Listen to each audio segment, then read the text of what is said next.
아기 예수를 만난 사람, 오늘은 안나 선지자에 대해서 함께 말씀을 나눕니다. 누가복음 2장 25절로 35절까지는 시몬이 나왔습니다. 그래서 어제 말씀을 나눴죠. 25절에 보면 예루살렘에 시몬이라는 사람이 있으니 이 사람은 의롭고 경건하여 이스라엘의 위로를 기다리는 자라. 그리고 시몬은 늘 성전 중심의 삶을 살았어요. 그래서 성전에서 아기 예수님을 만났습니다. 아기 예수님을 품에 안고 시몬의 입에서 찬양이 나왔어요. 30절 이하에 보면 내 눈이 주의 구원을 보았사오니 이는 만민 앞에 예비하신 것이요 이방을 비추는 빛이요 주의 백성 이스라엘의 영광이니이다. 의롭고 경건하게 살면서 메시아 탄생을 사모한 시몬, 힘들었던 시대에 희망을 버리지 않고 말씀을 지키며 기도하면서 기다렸던 아기 예수님을 만나는 영광을 얻었습니다. 저와 여러분도 거룩한 백성답게 의롭고 경건하게 살면서 바로 다시 오실 주님을 기다려야 될 줄 믿습니다. 힘든 세상에서 소망 버리지 말고 말씀을 지키며 영적으로 깨어서 기도하면서 성전 중심의 생활을 하시기 바랍니다. 그리하면 이 땅에 오신 예수님의 만나는 영광도 있고 다시 오실 예수님 만나는 영광도 얻게 될 줄 믿습니다. 이어서 나오는 선지자가 또 나옵니다. 또 이제 만난 사람 안나 선지자가 나와요. 36절에 보면 또 안나 지파 바누엘의 딸 아셀 지파 바누엘의 딸 안나라는 선지자가 있다. 근데 나이 매우 늙었더라. 바누엘, 아셀 지파 바누엘의 딸. 여기 아셀 지파는 야곱의 8번째 아들의 후손으로 이루어진 지파입니다. 그리고 안나라는 여선지자. 선지자는 하나님의 계시를 보고 전하는 예언자였어요. 근데 나이가 많았다. 매우 늙었다 그랬어요. 그러니까 인간적으로 보면 안나보다 불쌍한 사람이 없을 겁니다. 그가 출가한 후 7해 동안 남편과 함께 살다가 과부된 지 84년이다. 초기 그 당시 결혼의 풍습을 생각할 때 한 14살 정도에 결혼했을 것으로 여겨져요. 그러니까 그때로부터 7년 같이 살고 그 후에 남편을 죽었어요. 그러니까 84년을 지냈어요. 그 나이로 따지면 105세 정도 됩니다. 결혼한 지 7년 동안 남편과 함께 살다가 사별하고 과부된 지 84년 홀로 외로이 살면서 뭐지? 메시아를 기다렸어요. 여러분 84년을 지내면서 혼자 산다. 그러니까 20살부터 84년을 혼자 산다. 여러분 같으면 어떠시겠어요? 혼자 살아가기가 쉽지 않을 겁니다. 근데 그는 홀로 겪는 서러움을 당하면서 오직 예수 그리스도만이 자신을 위로해 줄 사람이다. 그 생각하고 메시아를 기다리면서 살았다는 거예요. 100세가 넘도록 성전을 떠나지 않고 기도하면서 살았다는 거예요. 여러분 안나가 어떻게 이렇게 이런 삶을 살아갈 수 있는가? 우리가 한번 생각을 해봐야 돼요. 그래서 37절에 보면 안나 선지자가 행한 일이 있어요. 이도 시몬처럼 성전을 떠나지 않았어요. 시몬처럼 성전에서 중심의 그런 삶을 살았습니다. 그러니까 성전 중심의 삶이 어떤가를 우리가 알아야 됩니다. 성전에서 경건, 성전과 신앙.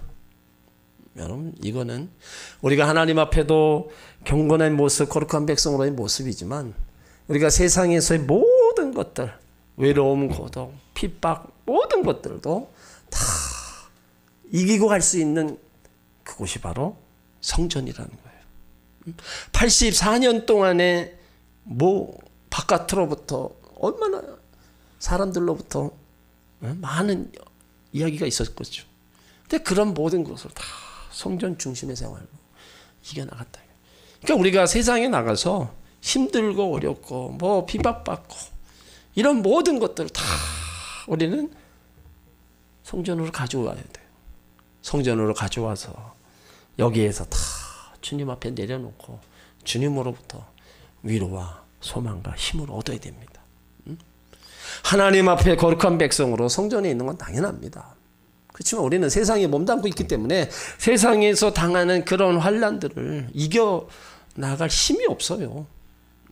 그렇기 때문에 그런 것들을 우리가 성전에 가져와서 주님 앞에 다 고백하고 주님의 위로를 얻으면서 우리가 다 이겨나가는 거예요. 그러니까 성전 중심의 생활이라는 게 여러분 믿음의 성도들에게는 엄청난 겁니다. 특별히 나이가 들어가면서 여러분 더 성전을 가까이 하고 더 사모해야 돼요. 성전에 내가 나올 수 있는 데까지는요 정말로 나와야 돼요. 성전에 와서 대소변을 볼지언정 그래도 움직일 수 있으면 성전에 나와야 돼요. 실제로 그런 분을 제가 봤어요. 대소변을 지려가면서도 성전에 온단 말이에요. 움직일 수 있으니까 그래도 내가 갈 수 있을 때 가야 된다. 그런 마음으로다가 달려나와야 됩니다. 항상 얘기하죠. 나올 수 없을 때가 있어요. 나오고 싶어도 못 나올 때가 있단 말이에요. 내가 이제 몸도 다 쇠약해지고 움직일 수 없을 때가 있단 말이에요. 그때는 올 건데 그때가 오기 전부터 우리가 성전을 멀리 한다면 어떻게 되겠어요? 아닙니다. 성전 나와의 성전 거리 이건 주님과의 나와의 거리입니다. 내가 성전과 멀리 떨어져 있으면 주님과의 거리도 멀어져 있다고 보시면 돼요. 나와 교회의 관계 바로 나와 주님의 관계입니다. 어쩔 수 없습니다. 내 믿음만큼 교회 생활하고요. 내 경건한 만큼 교회와 관계를 맺는 겁니다. 그래서 교회 생활의 지수와 신앙의 지수는 정비례하는 겁니다. 교회에 대한 사랑, 애정, 참여 이 모든 것이 내 신앙의 정도예요. 그럴 수밖에 없습니다. 그래서 교회 중심으로다가 우리가 살아가는 거예요. 그것이 내 믿음이 성장하고 더 성숙할 수밖에 없다는 겁니다. 교회가 내 마음대로 다 되어가진 않아요. 때론 상처도 받고 또 여러 가지 일도 일어나요. 그래도 우리가 주님 앞에 나와야 되고 주님을 찾아야 돼요. 그런 일은 우리가 살면서 다 지나가는 겁니다. 어느 곳에나 사람이 모이는 곳에는요 항상 문제가 일어나요. 그건 교회나 가정이나 어디나 마찬가지입니다. 그렇지만 그런 것들이 다 또 잘 감싸지고 사랑으로 넘어가는 것은 바로 주님의 몸인 교회라는 거예요. 교회와 거리를 두면 우리가 아무리 신앙생활을 많이 해도 그 수준에서 우리가 성장하지 못하는 겁니다. 그러므로 우리는 늘 믿음의 선진들을 보면서 성전을 가까이 하는 거, 떠나지 않는 거. 오늘 이 안나도 결국엔 성전에서 이렇게 성전 생활하다가 아기 예수님을 만나요. 성전에서 늘 성령의 감동과 계시 속에 살아갔다는 거죠. 25절 이하의 시몬이 이스라엘의 위로를 고대했던 것처럼 안나도 바로 하나님이 구약에서 보내주시겠다고 약속한 메시아 속히 오셔서 이스라엘을 구원해 줄 것을 기도하고 있었을 겁니다. 그래서 38절에 보면 마침 그때에, 여기 마침 그때라는 것은 안나는 성전에서 기도하다가 시몬이 아기 예수를 안고 성전에 들어오는 것을 본 때입니다. 시몬이 아기 예수를 안고 성전에 들어오는 것을 그때 안나 선지자가 봤어요. 그때 딱 보고 나서 성령의 감동으로 이 아기가 구원자인 것을 확신한 거예요. 그러면서 예수님을 보자마자 하나님께 감사하고 아기 예수님께 그리스도라는 사실을 주의 사람들에게 전했다 기록하고 있어요. 그러니까 성령 충만한 사람의 특징, 믿음 생활 사람의 특징, 증인된 삶이라는 거죠. 예수님께서 우리 인생의 최고의 3대 저주를 다 청량하셨다 그랬어요. 죄사함과 저주에서 해방되고 영생을 얻게 하셨어요. 우리가 예수님을 보자마자 내 인생의 모든 문제를 해결할 메시아라는 사실, 이거를 우리가 알아야 되고 이걸 또한 우리가 전하는 자가 돼야 된다는 거예요. 칼빈은 그리스도인의 첫째 의무는 보이지 않는 하나님 나라를 보이게 하는 것이다 얘기했죠. 그러니까 이 말씀은 우리의 삶을 통해서 하나님 나라를 보이게 하라는 거예요. 삶의 모습 속에서 예수님을 믿는 영적 영향력을 끼치라는 말입니다. 다윗과 요셉을 하나님께서 너처럼 여호와의 신에 감동된 자를 본 적 없다. 그렇게 얘기할 정도로 늘 그들의 삶은 하나님과 함께하는 사람, 여호와의 신에 감동된 삶을 살았어요. 그러므로 우리가 믿지 않는 사람들을 우리를 볼 때 하나님께서 함께 계시는 증거를 함께 볼 수 있게 해줘야 된다는 거예요. 그래서 성령의 충만함이라는 것은 바로 영적인 힘입니다. 올바른 지혜가 생기고 영적 육신의 건강도 회복되는 거예요. 그래서 5가지 힘이 있어요. 영력, 지력, 체력, 경제력, 인력. 이것이 바로 성령이 주시는 5가지 힘입니다. 이게 가장 중요한 것은 영력이죠. 그래서 영혼이 잘 된다. 그러면 범사, 육신의 형통함이 쭉 따라온다.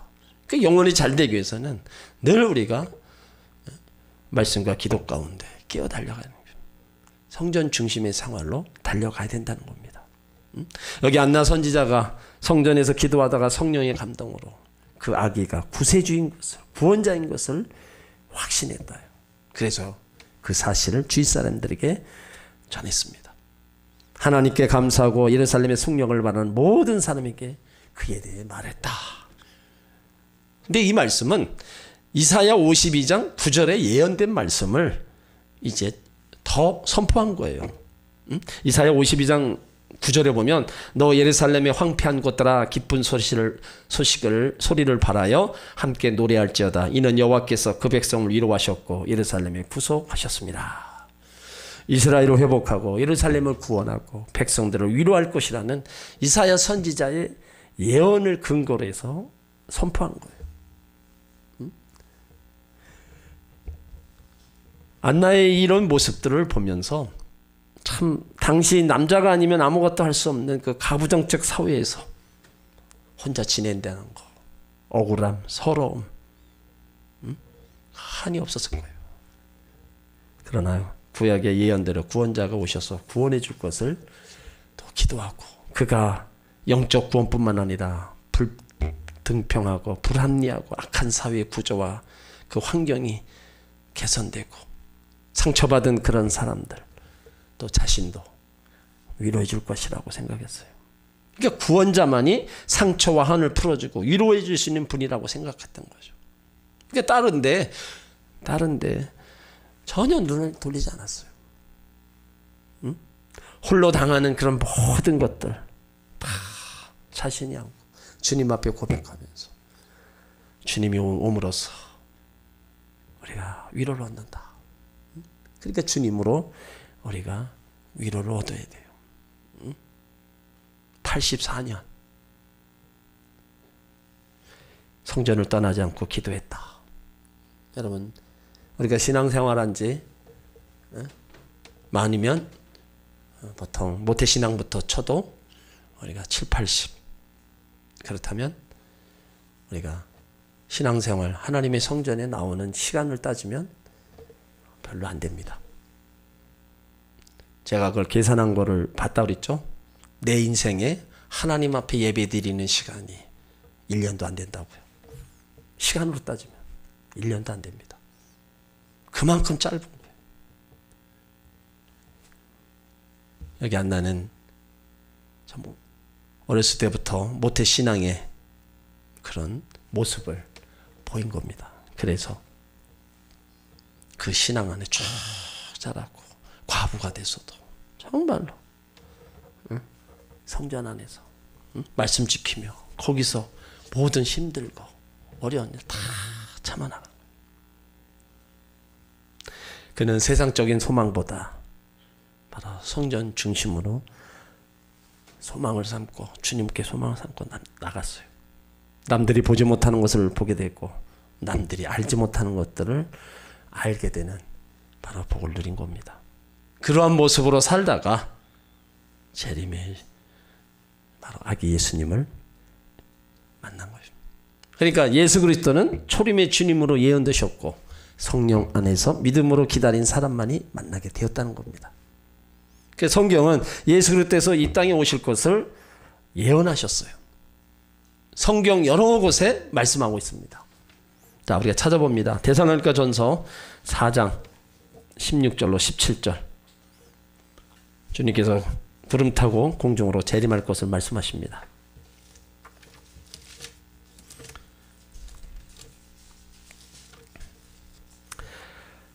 데살로니가 전서 4장 16절로 17절. 다 같이 있습니다. 주께서 후령과 천사장의 소리와 하나님의 나팔로 친히 하늘로 쫓아 강림하시리니 그리스도 안에서 죽은 자들이 먼저 일어나고 그 후에 우리 살아남은 자도 저희와 함께 구름 속으로 끌어올려 공중에서 주를 영접하게 하시리니 그리하여 우리가 항상 주와 함께 있으리라. 자, 주님이 이 땅에 오시는 모습입니다. 주께서 호령과 천사장의 소리와 하나님의 나팔로 친히 하늘로부터 강림하신다. 그때 그리스도 안에서 죽은 자들이 먼저 일어납니다.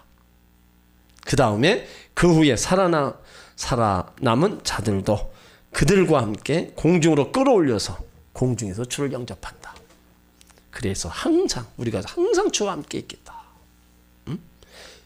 그러니까 구약의 예언대로 예수님께서 이 땅에 초림하실 때 초림의 주님을 기다리고 준비한 사람들만이 맞이한 거예요.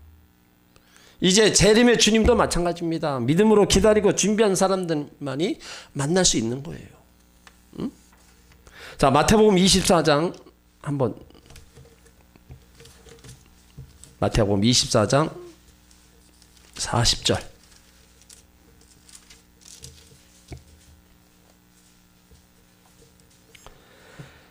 마태복음 24장 40절로 44절입니다.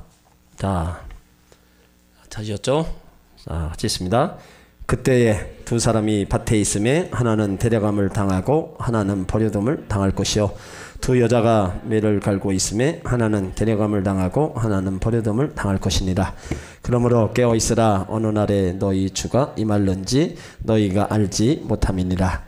너희도 아는 바니 만일 집주인이 도적이 어느 경점에 올 줄 알았다면 깨어 있어 그 집을 뚫지 못하게 하였으리라. 이러므로 너희도 예비하고 있으라. 생각지 않는 때에 인자가 오리라. 그때에 주님 오실 그때에 두 사람이 밭에서 일하고 있는데 하나는 가고 하나는 남아있고 맷돌질하고 있는데 하나는 데려가고 하나는 남아있고 버리둠을 당한다. 그러니까 깨어있으라고 얘기합니다. 어느 날 주가 임할는지 알지 못함이니라. 도적을 예로 들었어요. 도적이 오는 것은 알고 있으면은 도적이 왔다가도 갑니다. 근데 어느 때 올 줄을 몰라요. 마찬가지도 예수님도 어느 때 오실 줄 몰라요. 그렇지만 지금 깨어 준비하고 있으면 바로 그 주님을 만난다는 거예요. 그리고 마태복음 25장에도 열처녀 비유가 있죠. 그 열처녀는요 다 예수님을 아는 사람들, 믿는 사람들입니다. 5명은 불신자, 5명은 믿는 자 아닙니다. 똑같이 예수님을 알고 믿는 자들이에요. 근데 5명은 자기 기름 준비를 못하였다 그랬어요. 그러니까 기름 준비 못했다는 거는 신앙생활이 제대로 안 한 겁니다. 들쑥날쑥하고 세상으로 왔다 갔다 내 할 일 다 하고 내 소견이 옳은 대로 그렇게 생활했다는 거예요. 하지만 5명은 기름 준비하고 있었다는 거예요. 주님이 오실 거다. 신랑이 올 거다. 깨어서 언제 오시더라도 맞이할 준비하면서 살아갔던 사람이에요. 그러니까 주님의 재림을 기쁨으로 맞이한 거예요. 근데 그 후에 그 5명이 와서 문을 두드려도 예수님 말씀은 나 너 알지 못한다. 이게 우리의 모습이 돼서는 안 됩니다. 우리가 주님 앞에 구원받아서 나와서 예배하고 헌신하며 이 믿음의 길을 간다는 건요, 가다가 중지할 게 아닙니다. 한번 시작을 했으면 우리는 천국 앞 주님 앞에 설 때까지 가야 될 길이에요.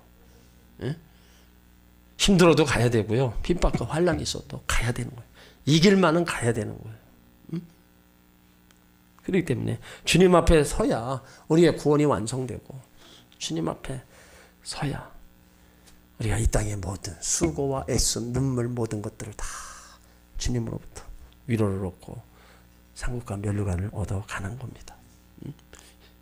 그러니까 믿음의 선진들의 그 신앙, 그 믿음, 대단한 거예요. 어떻게 그런 환난과 핍박 속에서 그래도 성전을 중심에 생활하면서 저렇게 생활한다. 그들이라고 뭐 어려움 없었겠어요? 그들이라고 뭐 편하게 아니잖아요. 그들이 당했던 고통, 우리가 당하고 우리가 당했던 고통, 그들도 똑같이 당하는 겁니다. 그런데도 바로 하나님께 소망을 두고 이 길만이 생명의 길이고 이 길은 내가 가야 될 길이기에 예수님이 누구신가를 분명히 알았기에 그들은 그런 모든 것들을 다 이기고 간 겁니다. 이 길을 저와 여러분이 지금 가고 있어요. 그러면 우리는 끝까지 잘 가야 될 줄 믿습니다. 하늘에 소망을 두고 정말로 세상 모든 것들이 소망이 끊어지고 그런다 할지라도 우리의 소망은 예수님으로 가야 돼요. 그래서 나이가 드셔가면 이 땅의 소망이 점점점 이제 없다고 얘기하시잖아요. 내가 이 땅에 소망이 뭐 있겠냐? 있다면은 건강한 거, 뭐 자식 잘 되는 거, 그게 아마 다일 거예요. 그렇지만 그거에 더 큰 소망이 돼야 될 게 뭐예요? 내가 주님 만나는 소망. 그거는 변함이 없어야 돼요. 그래서 이 땅 것은 자꾸 우리가 나이가 먹어가면 뭐예요? 내려놔야 된다는 거예요. 이 땅 것 자꾸 손에 쥐려고 하면은요, 하늘의 소망이 점점점 뭐예요? 흐려지는 겁니다. 그래도 아직은 물질이 소망이다. 물질 붙잡고 콕 쥐고, 여러분 이거 소망이다. 여기에 힘을 주고 이것만 있으면 된다. 그렇게 살아갔다가는 주님에 대한 소망은 흐려지는 거예요. 이제는 우리의 소망 하늘에 두고 그냥 이 땅 것은 내려놔야 돼요.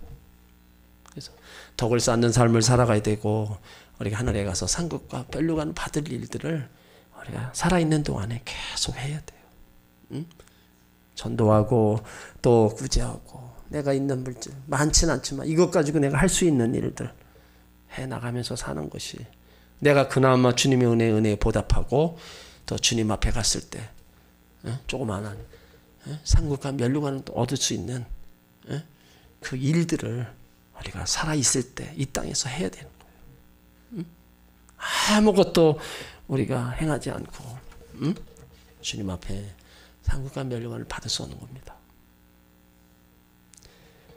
그러므로 우리는 오늘 시몬이나 안나를 이렇게 보면서 참 나이가 이렇게 많이 먹었는데도, 그렇게 늙었는데도 성전의 생활 중심으로다가 사는 모습, 그리고 그들의 소망은 오직 오실 메시아, 그분이 와야 우리를 위로해주고 우리에게 소망이 된다. 우리도 똑같이 그럼 그래야 돼요. 우리는 앞으로 살아갈 날이 점점점 줄어듭니다. 그렇다면 이 땅의 모든 삶도 점점점 줄어져 가는 거예요. 어쩔 수 없이 또 우린 한 해를 보내면서 또 나이를 먹어요. 그렇게 하다 보니까 지금 50, 60, 70, 80일 지금 왔어요. 그럼 앞으로 시간을 보면 얼마 없어요.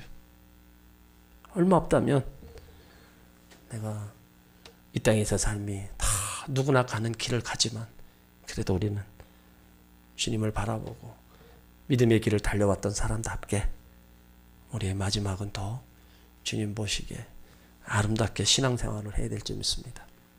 거룩한 백성으로 우리는 아름다운 신앙의 삶을 살아가야 돼요.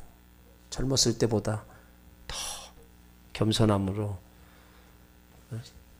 우리가 덕을 쌓는 그런 신앙의 모습으로 우리가 살아가야 됩니다. 그것이 우리가 주님 보시기에도 아름답고요. 이제 내가 이 땅의 소망이 아니라는 것을, 내 소망은 하늘에 있다는 것을 보여주는 겁니다. 그런 믿음의 삶을 우리는 달려가야 됩니다. 오늘 시몬과 안나 정말로 우리가 본받을 만한 사람들이에요. 의롭고 경건하게 살아가고 성전 중심으로 늘 살고 이런 삶을 우리가 살아갈 때 우리는 예수님이 언제 오시든지 우리는 만나는 영광을 얻게 될 줄 믿습니다.